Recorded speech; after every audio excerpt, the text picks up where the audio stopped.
Dobro se dobro i vraćaš. Desila bi se jedna situacija, kod jednog doktora sam radio krov, bilo je, avgust je bilo je 40 stepeni.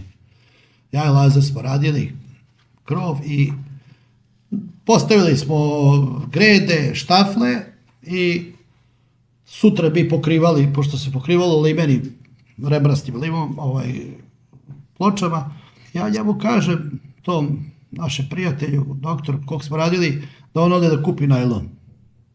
Kaže od meni, kakav najlon, kaže, vidiš ti da je zvezda upekla, da nema tu kiše, još 5 dana neće pa sigurno.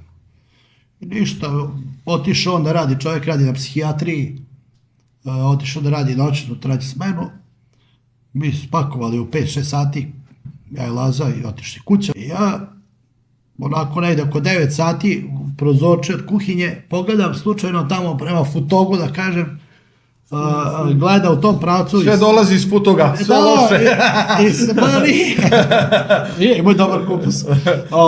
Tamo iz pravca Hrvatske, da kažeš, severa, dolazi, vidim ja komunje, ja zove kolegu Lazu, rekao, Laki, druže, kiša će. Kaže on, kaže, kakva kiša, tebi u glavi, kaže, evo ja sedim u kafani u Kamenici sa 2-3 drugara, pijemo pivo. Jel' tako? Dobro. Da, dobro, kaže, on kaže, nema ništa, pusti se, dobro. Prošlo to je na pola sata, kapljice, strašno, kiša, pljusa, grmavina, ja brzo kola i u Kamenicu po Lazu, dođe po njega, nekako se probijamo kroz taj pljusak i dođemo kod čoveka kući, popnemo se gore, nema svetla, nema ništa, merdevine neke, gore u one grede, udaremo u glavu, štafle, one padaju, mi razlačimo najlon i nekako mi to obezbedimo, samo se jedna ovako, a dole čovek napravio lepu kuhinju i